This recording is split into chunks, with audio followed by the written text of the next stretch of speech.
as a journeyman lineman, if you can't live off $300,000 a year in California, which I know you can, then you're doing something terribly wrong. Even though it's very expensive to live there, you can still live a pretty fruitful life on that kind of money. Now, of course, as an apprentice, you're not going to be making that much money, but there's still a lot of people that are able to live in California that make a lot less than a first step or even a groundman on a lineman crew. Hello, welcome back to another episode of CTQ. This is a segment I do on the channel called Cruise the Questions, and this is where I can try to help you guys who are aspiring to be a blue-collar professional, whatever trade that may be, whether that's the lineman trade, you want to become an iron worker, plumber, HVAC tech, pipe fitter, electrician, whatever that trade may be. I'm trying to help you guys on your blue-collar career pathways, all right? I'm a lineman by trade, so a lot of the questions I get regarding getting started are about the lineman trade. So that's what I'm most familiar with, but there is a lot of similarities when it comes to getting started in the trades as far as union apprenticeships and things like that. Or if you just have topics of discussion you're curious about, maybe pursuing different kinds of trades and things like that, I will try my best to help you guys, whatever your questions may be regarding whatever trade. Sorry, this is a kind of a funky setup I got going on here. So I got my fiberglass foldable ruler here. I'm using it as a microphone because I'm not a real podcaster, so I don't have like the real podcast microphone, and then YouTube doesn't pay me enough. Anyway, so with all that being said, you guys can submit your questions a few different ways. The best way is if you go to austin@bluecollaredu.com, and you can email me there or put them in the comments down below. Today I'll be taking a few comments and a couple questions you guys have asked me via email, and I will be answering those to help you guys. This is just a great way for me to try to be able to inform and educate you guys directly. Those of you who ask me questions. Sorry, I can't get to all the questions. I'm working 6 days a week, and I try to do this while I can when I have the time to do it. So with all that being said, I'm going to quit blabbing, and let's hop into question number one. But before we do that, if you guys have not seen the couple videos of POV, day in the life type of thing, vlogs I've made at work, go check those out if you want to see more of kind of what my day looks like as a journeyman lineman and what I do in my trade right now. The job's pretty cool. We'll be setting poles and things like that coming up pretty soon and using the helicopter for all that. If you guys enjoy this blue collar education, you guys enjoy this type of stuff, don't forget to subscribe. I really appreciate if you guys hit that subscribe button and like and comment what other types of things you want to see as far as blue collar education and what I can help you guys with. So let's hop into question number one. All right, question number one is coming from a guy from the YouTube comment section. So I have a few questions. I get out of the military in the beginning of next year.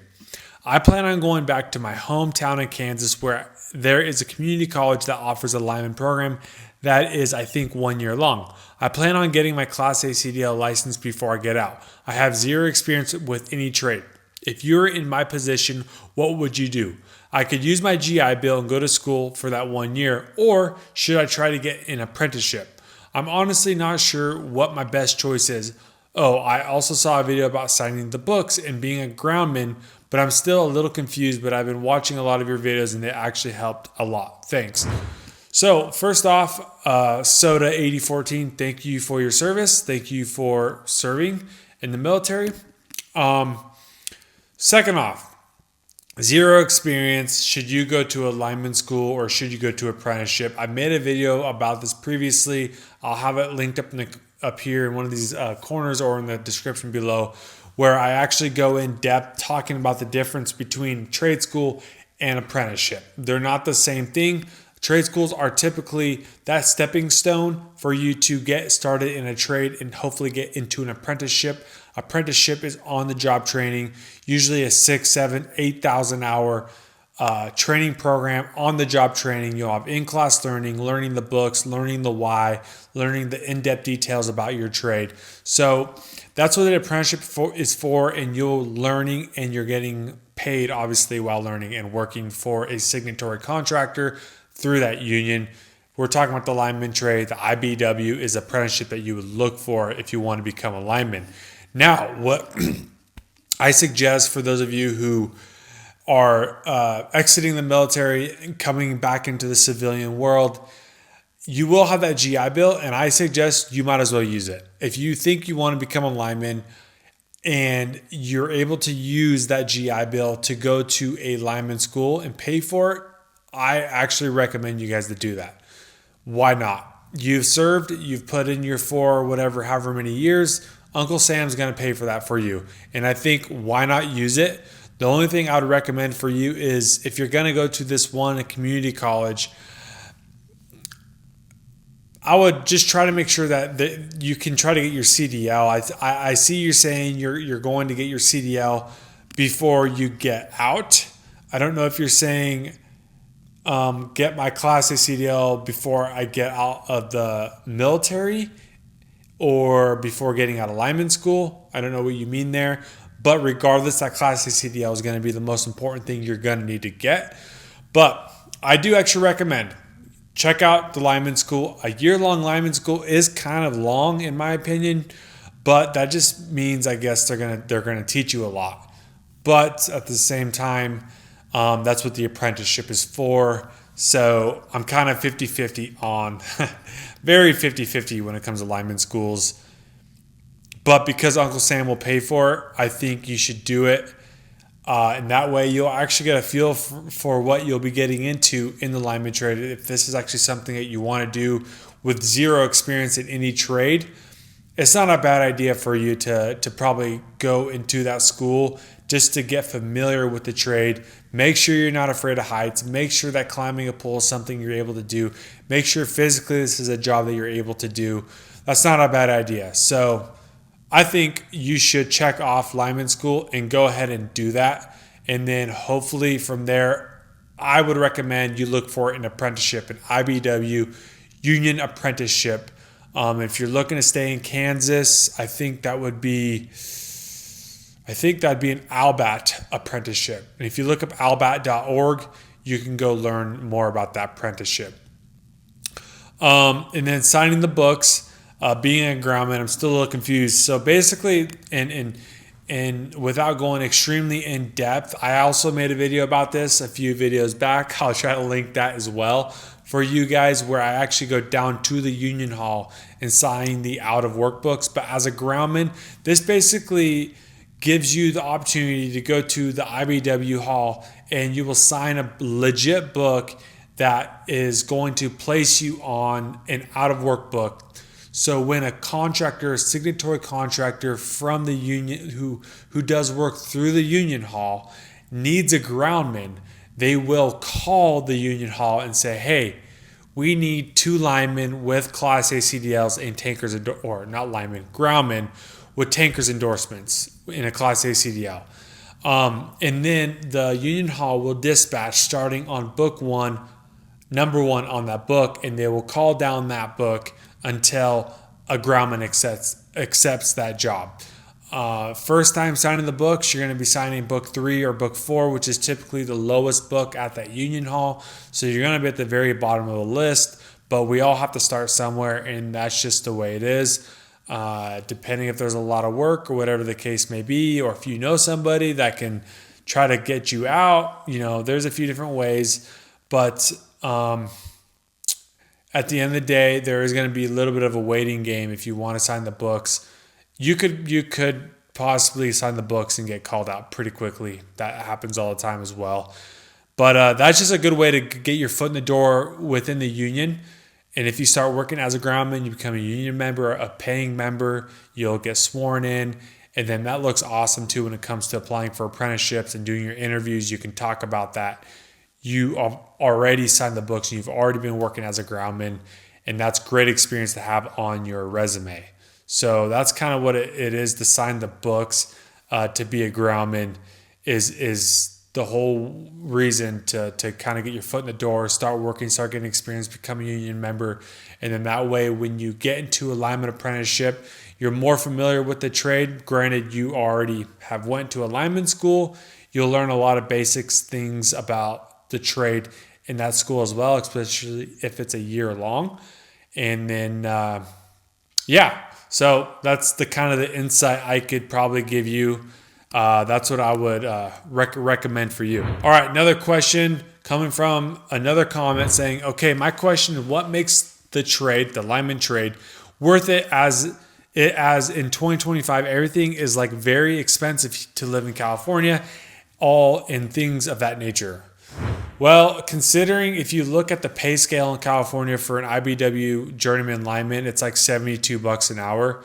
And if you do the math on that wage, let's say you're working 60 hours a week, which is very common, if not more in California, especially as a journeyman lineman working on the outside.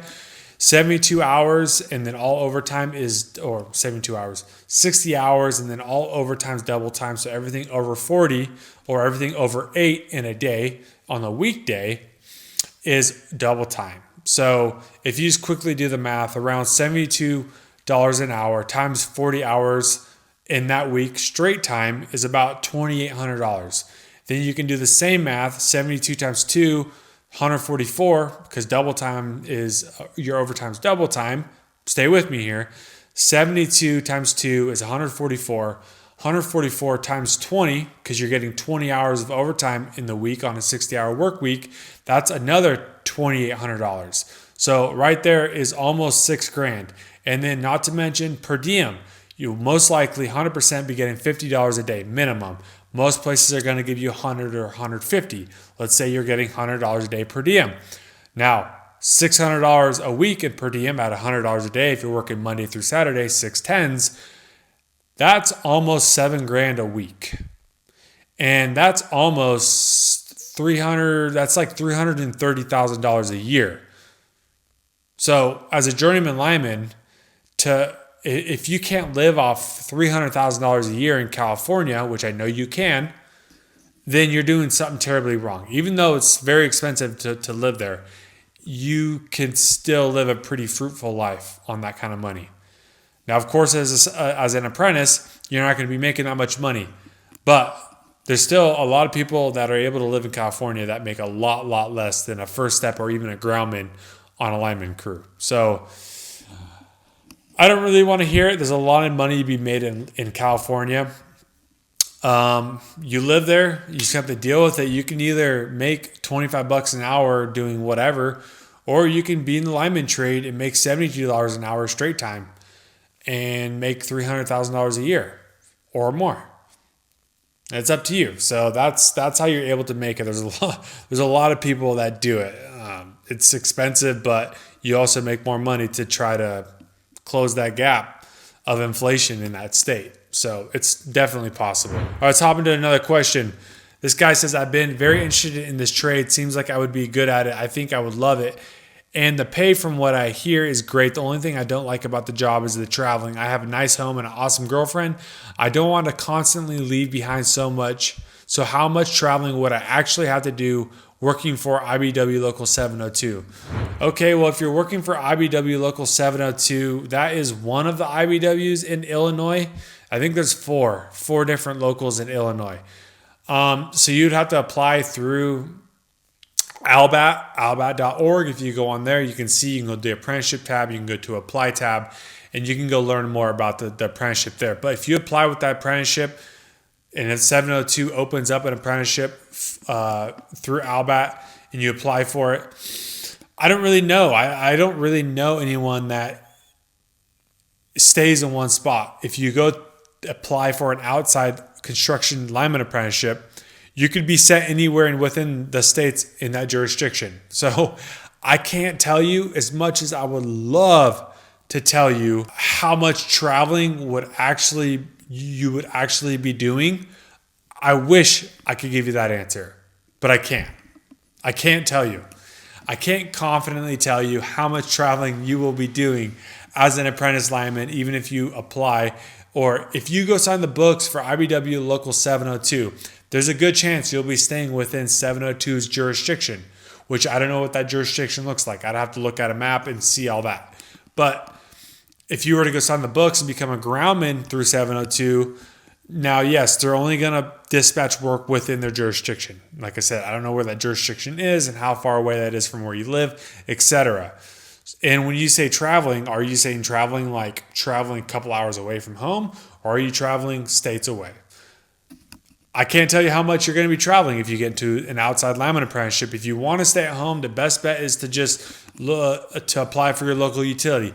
Whoever you pay your power bill to each month, go apply for that utility or co-op or municipality.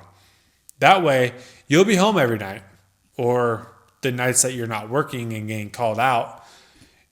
But that's for all of you out there who do not want to travel. You want to stay close to home. Apply for your local utility if they have openings for as an pre-apprentice, a groundman, truck driver, a laborer, an apprenticeship. That's your best bet. Because if you don't want to travel, you can't expect to get into an outside lineman apprenticeship like Swolecat, Mountain States, Northwest, CalNav, Albat, NEAT, Cellcat, Missouri Valley. You can't expect to get into any one of these apprenticeships and not travel. I would never go into one of those apprenticeships with the expectation that you will not get sent different locations throughout the jurisdiction of that apprenticeship. So that's just the name of the game. If you're not willing to do that, then try to get on with a local utility, and that's your best bet. Another question coming from a guy named Aaron. Hi, I am a truck driver with all the endorsements. I'm going to go to lineman school, and I am learning algebra, and I will have tutor in a few days. What's the best COA in my, I don't know what that says, in my something or another. Your best COA, which is course of action, is exactly what you're doing. Hey, you already have your CDL. You're going to go to lineman school. Next step after that is apply for apprenticeships. You didn't give me where you live, what state, what city. You didn't give me if you're willing to travel, anything like that. So your best course of action, because your question was very not detailed at all, so I can only help you so much, is apply for apprenticeships when you're done with lineman school. And that's it. That's your best course of action. That's what I can tell you there, Aaron. It's a very short and sweet answer for you because you have a very short and sweet question with not a whole lot of information. Okay, let's hop into one more question coming from a guy named Nicholas. Hi, Austin. Hope you're doing well. My name is Nick. I've been a longtime viewer of your channel and really enjoy your content. Thank you. I know you've covered this topic before, but I wanted to ask for advice on choosing between a lineman or inside wireman union apprenticeship given my current situation. I'm based in the Chicagoland area and have been offered an inside wireman apprenticeship with Local 134, while also being ranked highly for an Albat lineman apprenticeship with Local 9. Currently, I am waiting to be indentured. From what I've gathered, the inside wireman path offers more technical training, steady hours, the ability to do side work, or eventually start your own shop/business, and overall more stability. The thought of being able to work on residential/rental buildings seems to be extremely beneficial in the future.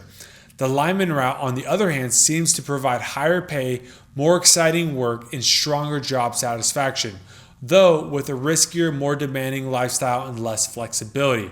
I have already committed my time and money into acquiring my CDL Class A. At 30, this feels like a big decision since I'll shape my main working years. I'm also wondering how sustainable line work is into your 40s or 50s, given the physical demands of the job. Additionally, does this schedule for contracted linemen become more predictable after earning a journeyman ticket? I'm asking because I hope to build a family in the future and want to set realistic expectations as an apprentice. I understand you go where the job is. I'd really appreciate any insight or advice you could share. Thank you so much for your time. Well, this is a great question, Nick. Inside wireman or lineman? Do you want to be a narrowback or do you want to be a cowboy in the sky working with high voltage electricity? That's the question I'll ask you, Nick. Do you want to work with small wires, small voltage, or do you want to work with big wires and big voltage? Do you like heights? Do you like the adrenaline of working outside, working storms, doing power restoration? Would you rather prefer working indoors more? Would you rather be working doing something that's less physically demanding? Inside wireman. Something more physically demanding, probably more hours, more potential to be called out and work, weird hours, nighttime, things like that. Lineman trade. The pros and cons between the trades is really hard to tell you which one is better. But in your situation at 30 years old, and you've been offered an inside wireman apprenticeship with Local 134, I think you take it. Just because in your question you talk about at 30, this is a big decision, right? And the way you worded your question, it sounds like you want to stay close to home, and you like the idea of being able to have that residential or have that electrician experience to be able to potentially start your own thing in the future. And you mentioned in there the thought of being able to work on residential buildings seems to be extremely beneficial in the future. The way you worded your question, I'm just saying it sounds like becoming an inside wireman electrician might be more in your favor. Just because you ask more questions about the lineman trade, about you're worried about how sustainable line work is in your 40s, 50s, and then the lineman route on the other hand seems to be riskier, more demanding lifestyle, and less flexibility. I think you go, if you have an apprenticeship opportunity with Local 134, I would probably take it. And here's the thing. Let's say you do that. You start the apprenticeship, the inside wireman apprenticeship. Let's say you work a year and you realize, actually, I don't want to do this. Guess what? You can still apply and you can still try to get into a lineman apprenticeship. There's no one saying that you can't quit your apprenticeship and try to get into a different apprenticeship. Okay? No one's saying you can't do that. In fact, you can. And I know a lot of people that have done that. So why not take the apprenticeship you have right now? You say, this feels like a big decision since it's shaped my main working years. This isn't at 30 years old, you're not committing to lineman or inside wireman. Bro, you're 30 years old. So this is a big decision. But the way I'd look at it is, yes, you should commit yourself to, if you decide, hey, I want to be inside wireman, or hey, I want to be a lineman, you should commit yourself into doing that thing. Okay, like I say, guys who want to be linemen, there is no plan B. Plan A is to get into an apprenticeship and complete an apprenticeship. That's plan A. There's no plan B, because there's someone right behind you that will take that apprenticeship. If you don't want to do it, there's someone that will take it. So you have to work for it. So if you already have an inside wireman apprenticeship, then I would take it. Hey, just the way I look at it is you could do it for a year, maybe 2 years, maybe 3 years, and maybe 4 years. Maybe you complete the inside wireman apprenticeship, and then hey, maybe you are now a journeyman electrician, you're a master electrician, and you have your own residential electrician company on the side, and you're like, actually, I want to become a lineman. Well, bro, guess what? You're only 34, 35 years old. I just helped a guy get into an apprenticeship in the Northeast who's 45. He's 45 years old. He's getting into a lineman apprenticeship. He'll be 46 soon. So it's not too late, and you ask, is this sustainable line work 40s, 50s, given the physical demands of the job? Yes, I know a lot of people who are in their 40s and 50s who do this job. It's actually not that physically demanding once you get to that age, because a lot of times people who are in their 40s and 50s are more in like less physical roles, like they're foremen. They are general foremen. Maybe they're superintendents, or maybe they're a project manager. They're in a less physically demanding role within a contractor, or they work for a utility, and it's less physically demanding. But there's still, of course, if you want to stay a lineman in your 40s and 50s, then there are physical, obviously, attributes to the trade. But man, we have bucket trucks, we have equipment that does a lot of the work for us. So it's realistically not that physically demanding. When there's real physical work to be done, like digging holes and things like that, that's what groundmen are for. That's what apprentices are for. Now there's certain, obviously, parts of the trade you can't really get around the physical parts. There is just like if you're doing transmission, big transmission, like it's just heavy. You got to be strong. If it's a hiking job like I'm on right now, you're hiking. Okay, but if you're a journeyman lineman, if you don't want to do it, you can drag up and go find a job that isn't as physically demanding. And that's the reality. So I just to not talk too much more about this, Nick, I think you would take the inside wireman apprenticeship, start that apprenticeship. In worst case Ontario, you hate being an inside wireman, you hate being an electrician, and you were like, wish I would have become a lineman. Well, guess what? You could still apply for that apprenticeship, for Albat apprenticeship. Or maybe you're in the inside wireman apprenticeship and Albat gives you a call and you're like, I want to become a lineman. So you quit your electrician apprenticeship and join lineman apprenticeship. That's very well possible. It's honestly something I'd probably do because you'll learn great skills. You'll learn great, awesome things in the electrician apprenticeship, all about electrical theory, all the more technical things about the electrician trade. That's only going to help shape a good future if in the future you want to become a lineman. You already be like, I already went through all this. I already know the apprenticeship will be easy for you. The only thing different will be just the physical work. The type of work is going to be different. I'm not going to rank which trade is better, electrician or lineman, but I'm a lineman, so you could probably guess what I would say. But that's what I would tell you, Nicholas. All right? That's the advice I would give you. Hopefully you guys enjoyed this episode of CTQ with Blue Collar Edu. I'm here to expose, teach, educate you guys about blue collar career opportunities.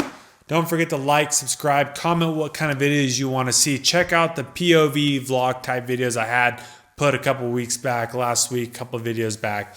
Let me know if you guys enjoy seeing that type of stuff. So, with all that being said, I'll catch you guys on the next episode of CTQ.